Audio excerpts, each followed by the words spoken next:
Rome Reports comes to you from the Department of Social Communications, Catholic Archdiocese of Accra, this and every Sunday from 3:30 to 4 p.m. on GTV.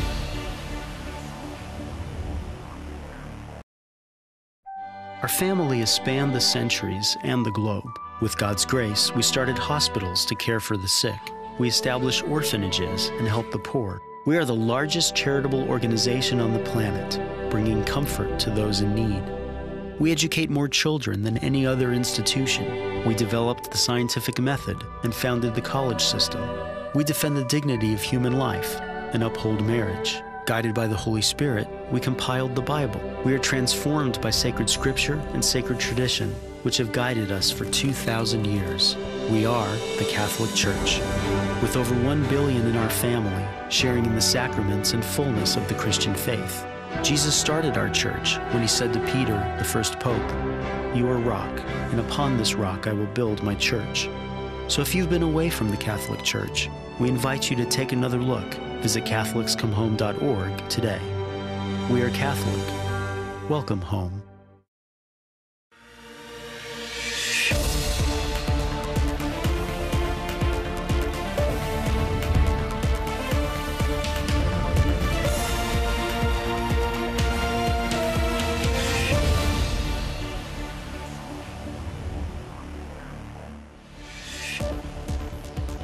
Coming up in today's show, the Pope asks that the crisis not be used to fire employees. A new documentary with unknown stories of John Paul II. See what's been discovered in Rome a few meters from the Pantheon. All this and much more here on Rome Reports.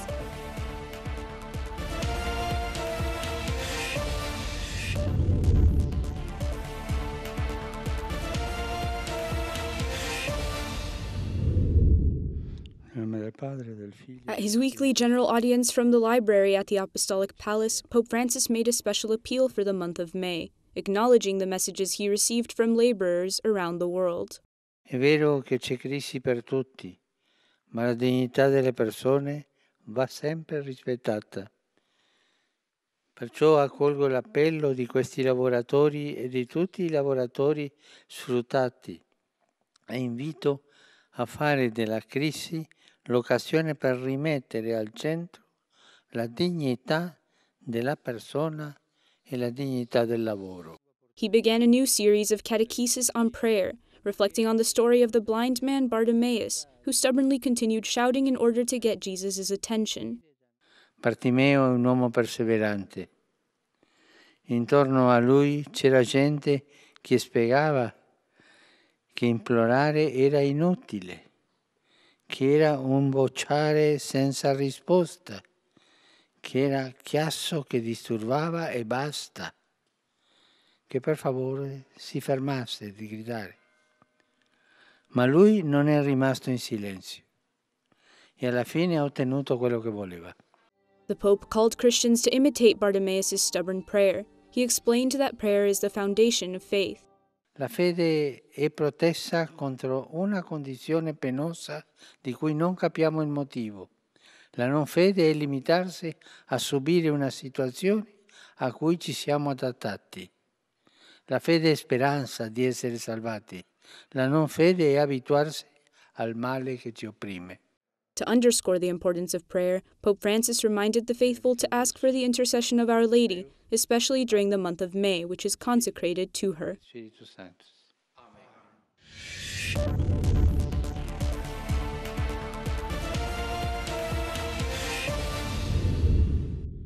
Lo dice anche a noi. Like every Sunday in the pandemic, Pope Francis prayed the Regina Caeli in the privacy of his library in the Apostolic Palace. He explained 2 remedies Jesus gives to fight anxiety. The first is believe in me too.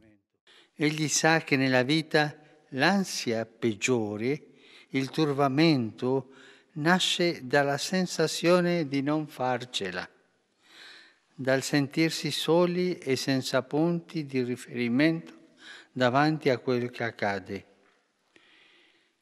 Questa angoscia nella quale a difficoltà si aggiunge difficoltà non si può superare da soli.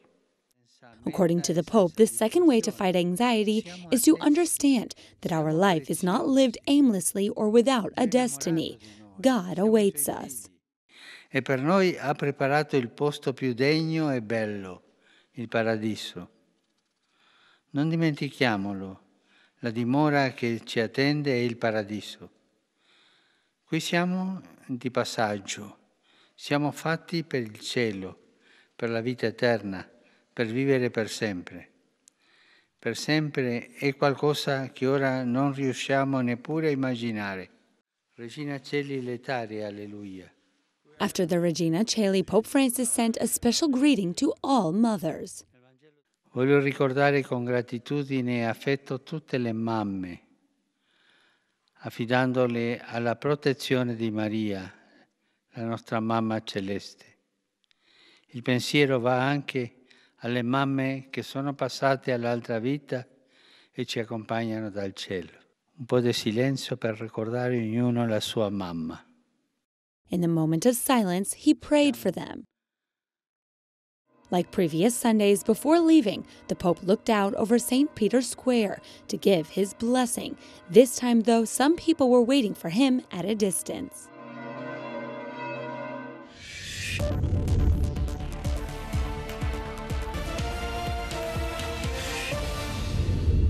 Di offrirci la sua riflessione. The Vatican held its first virtual press conference. It presented a document of positive experiences and proposals to assist internally displaced persons. Parliamo di sfollati interni. Today we turn our attention to internally displaced persons. In 2018, there were 41 million. They cannot access the refugee protection system provided in international law. Di portare alla luce, far emergere questo We fenomeno. wanted to bring this phenomenon to light and remember the activity that the Church must and can do for them. Imagine leaving both home and nation due to a conflict or an earthquake. This is the current situation of almost 51 million people. They live in precarious conditions, in crowded camps, temporary shelters, or barracks, without health care or educational resources. Now also facing the coronavirus, they are unprotected and scared. Non stiamo parlando di popolazioni lontane. We are not talking about distant populations, but people who live nearby, often next door. In my parish, in my diocese, what can I do? We hope those in this field will find needed answers in this document. The document invites collaboration between governments and all society to help these people. In addition, it asks for a guaranteed spiritual care of these people, since it is one of their basic needs. The text is freely available on the Vatican section's website and will undoubtedly help many face one of the hidden dramas of our time.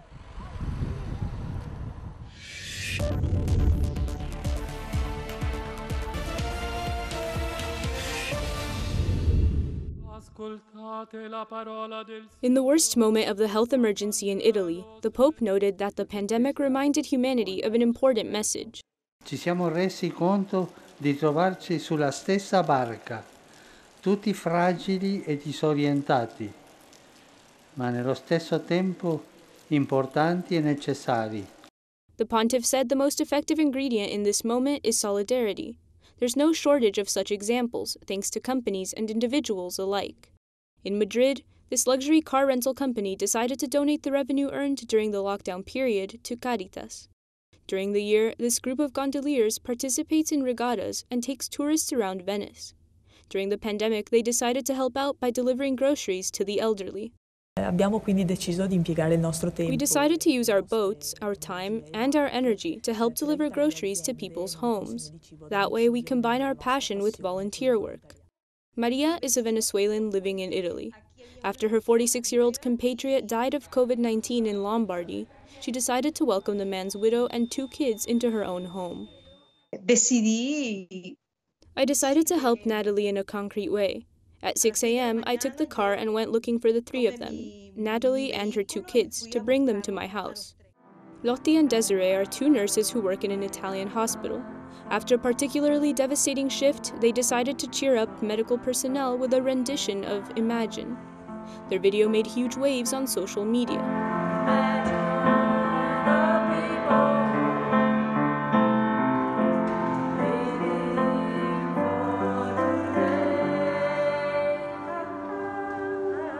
One could say these and so many other stories embody the messages the Pope has given throughout the pandemic. Non pensiamo solo a quello che ci manca, pensiamo al bene che possiamo fare. They're small stories that emerge as a response to pain or to situations of need. They embody the spirit the Pope called for from an empty St. Peter's Square on a rainy evening, one March 27th. Nessuno si salva da solo. The three most supportive countries are the USA, Ireland, and Australia. The ranking takes into account the amount of money donated, volunteer time, and the hours spent helping others. The least supportive are China, Greece, and Yemen. Coming up after the break, the lockdown increases calls reporting domestic abuse. You are watching Rome Reports.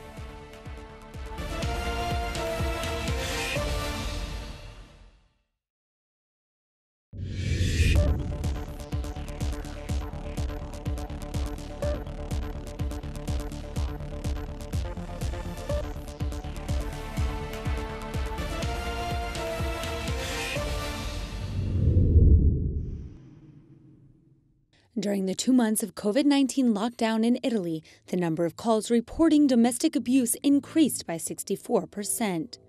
Italian organization Dire Women Online Against Abuse reported from March 2nd to April 5th, 28% of callers had never rung one of their 80 anti-abuse centers before. Every woman's story is a story in itself. We don't usually receive emergency calls, but rather repeat calls from women who have difficulty talking about what they've lived and their violent situation. We've invited the women to come to our center and speak.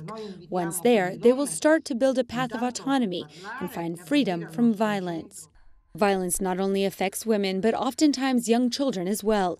The Italian National Institute of Statistics reports from 2013 to 2019, 90% of abuse took place at home.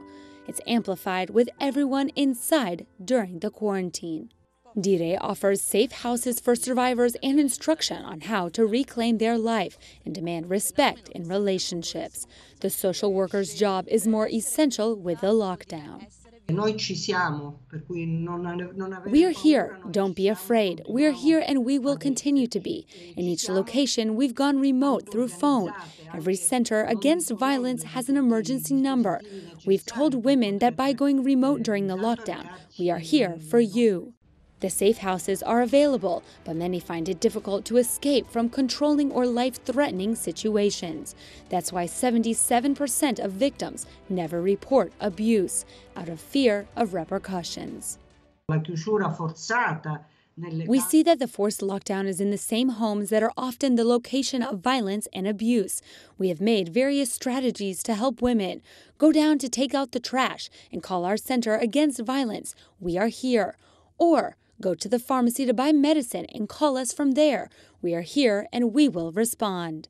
The forced quarantine has caused a greater attention to those who are experiencing violence behind closed doors and feel alone, especially in this time. Organizations like Dire want women to know they don't have to suffer, and there is hope for healing and a future without violence and with mutual respect.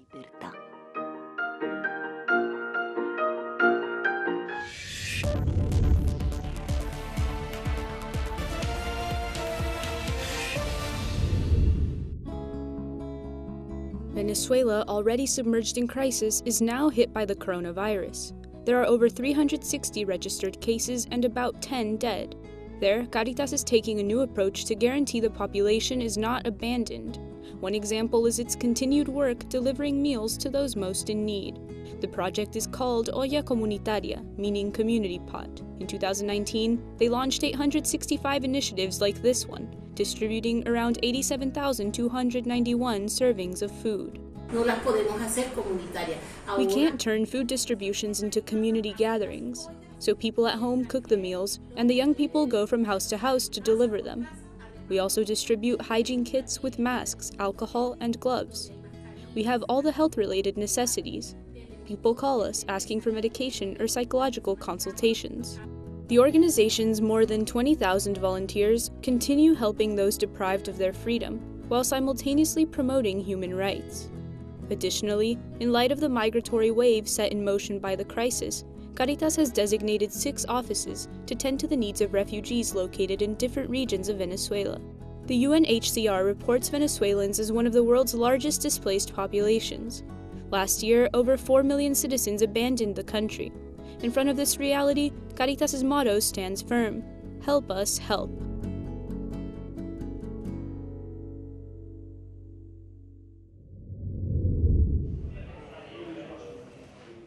If the coronavirus pandemic worsens in the world's major cities, its effects in more remote regions could be catastrophic.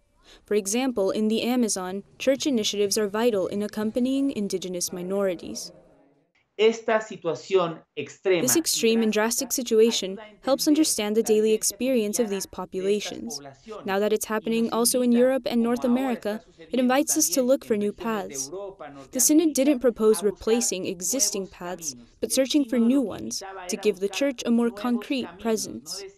Mauricio Lopez is Executive Secretary of the Pan-Amazon Ecclesial Network. He says the crisis caused by the coronavirus is more serious in Amazonian countries like Ecuador, which is the region most impacted by the pandemic. He also includes Venezuela and Brazil. In Brazil, images of mass graves for coronavirus victims in Manaus are truly heartrending. Indigenous towns are especially vulnerable in these situations, since they have a very short immunologic memory. Many of these communities have only recently been contacted and are thus much more vulnerable in these situations. It's also evident that there's an absolute lack of healthcare infrastructure and of accompaniment. These are communities that, even in the 21st century, don't have access to potable water. This lack of basic hygienic material makes it difficult for them to avoid further spread of the coronavirus. We're facing a potential genocide. They say that because these territories face the highest levels of resource extraction to support all our Amazonian states and countries, inequality adds to the fragility of the situation, making them even more vulnerable. Pope Francis said, "Caring for ecosystems demands farsightedness, since no one looking for quick and easy profit is truly interested in their preservation." It's not that the pandemic is caused by a degradation of the environment. It's that the pandemic hits more forcefully. In other words, the epidemic evolves into a pandemic when there is a lack of equilibrium in the ecosystem. Equilibrium goes hand in hand with the extraordinary blessing Pope Francis gave during the pandemic. He called the health emergency the moment of our judgment, a time to choose what matters and what passes away, a time to separate what is necessary from what is not.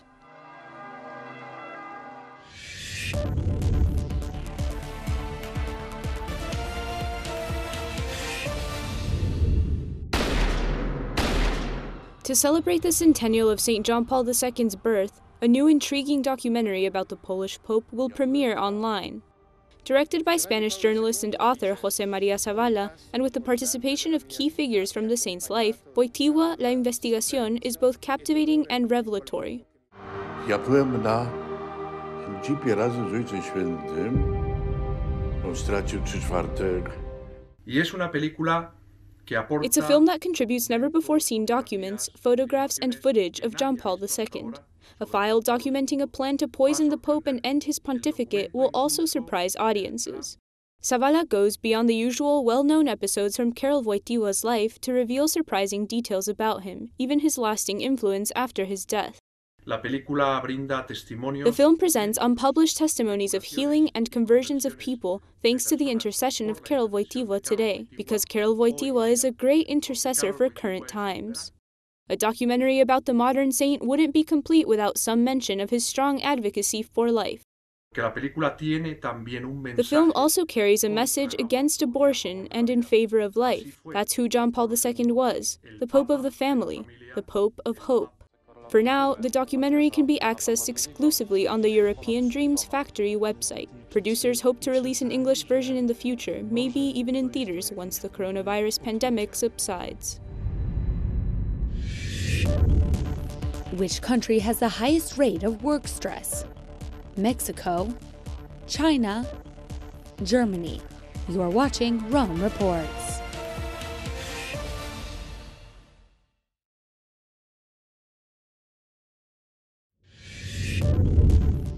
Which country has the highest rate of work stress? Mexico, China, Germany. The correct answer is A. Mexican workers have the most stress after China and the USA. You're watching Rome Reports.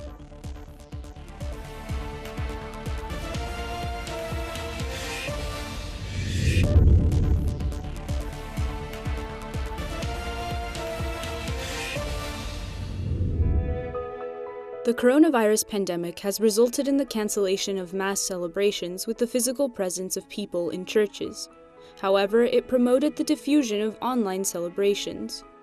Thanks to electronic devices, the faithful can participate in Mass celebrated by the Pope or their own parish priest. The options are wide-ranging, and MisaEnCasa.com can help identify one that best fits into each person's schedule. Imagine I have class in the morning, and that in the evening I have to study or pray, and I wonder, what time is Mass? Where would I go to Mass at 7 p.m.? Then I look at that option and start with 2 or 3 parishes. Initially, it was a way to provide a service to the elderly, so they wouldn't have to create Facebook accounts or spend too much time scouring YouTube. The website www.MisaEnCasa was meant to be something very easy to use, where someone goes to the web page and finds different parishes from which to choose. The website offers more details about the wide range of Mass options. It also provides information on adoration, meditation, catechesis, and even virtual tours of different sanctuaries. The main project, and the start of it all, was a desire to help people experience the Mass, but it doesn't stop there. We see a much bigger offer, that there are priests using this as a vehicle for evangelization. Many priests would write to me and say, "Hey Alvaro, now 500 people follow our Mass, but in my town there are only 50 people. How is this possible?" That's the richness of the Lord. He always multiplies things by 10, by 100, by 1,000. Less than a month after its launch, the MisaEnCasa.com team was congratulated by Cardinal Robert Serra, prefect of the Congregation for Divine Worship and the Discipline of the Sacraments. It was like a push to say, "Come, go ahead. The sky is the limit. We must always look upward, not sideways. If we keep our gaze horizontal, we'll always be stuck at this height and won't aspire to more. We always have to look upward and strive for the maximum."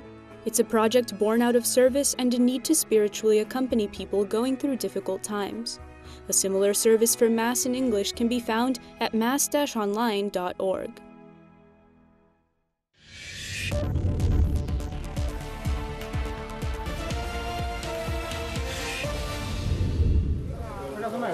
Only in a city like Rome does maintenance work on drainage systems end up unearthing 2nd century monuments.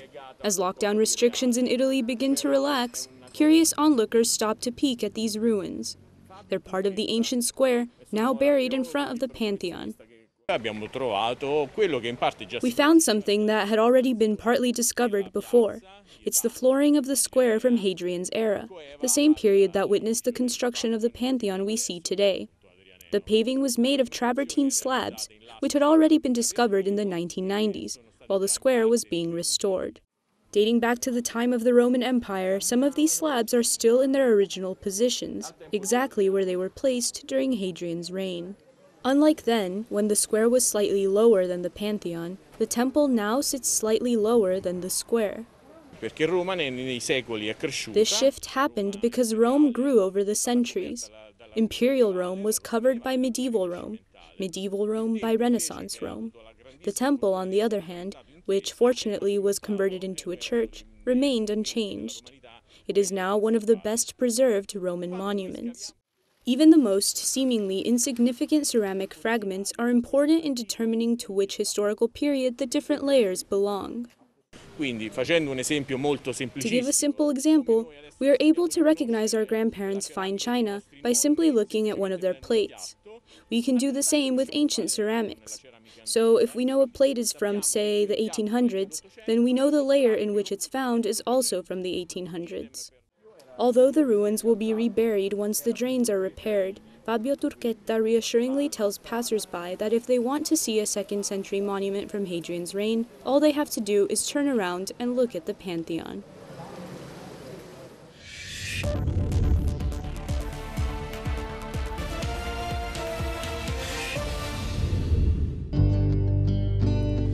Vamos por la vida, cada quien con su dolor.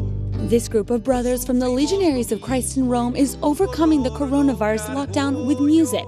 Their new song, Te Abbracceré, or I Will Hug You in English, is a reminder of God's embrace in the highs and the lows. Te abrazaré y contigo cantaré y viviré.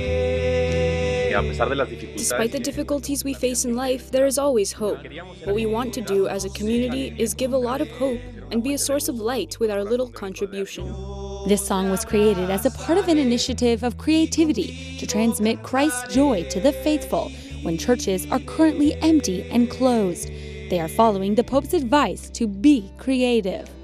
Hay que seguir con mucha creatividad. We have to continue with creativity in many ways in order to be close and share joy and also difficulties. The situation is strange because it affects everyone. We want to find ways to respond and continue to find faith and hope.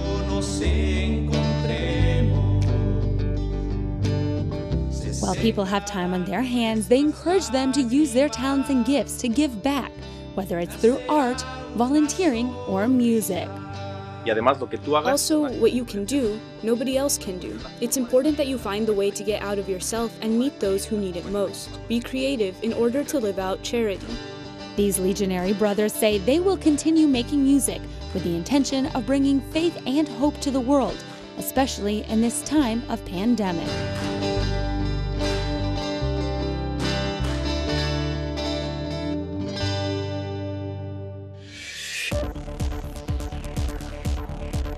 In our next program, we show you how Rome celebrates 100 years since John Paul II's birth.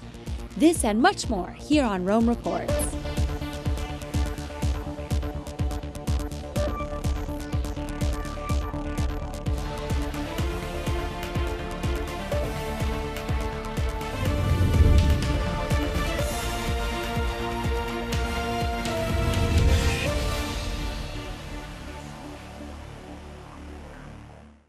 Should I try to use my mind to figure everything out, or should I simply rely on faith to understand? See, those who rely on faith alone to view the world are not using their minds to reason. And those who only rely on reason to interpret reality are turning their backs on the gift of faith. Well, the perfect solution involves a marriage of both faith and reason. See, God knew that we would be full of questions, big questions as large as our universe. And God created us with intellects to wonder, dream, and philosophize. Yet God asks us to believe in some truths that we can't see with our eyes. We can arrive at perfect truth when we choose to see with the eyes of faith while we reason with our minds. And our faith can truly blossom when we explore it with our mind. Maybe St. Augustine said it best. I believe in order to understand, and I understand in order to believe. Live true. Live Catholic. Live Catholic.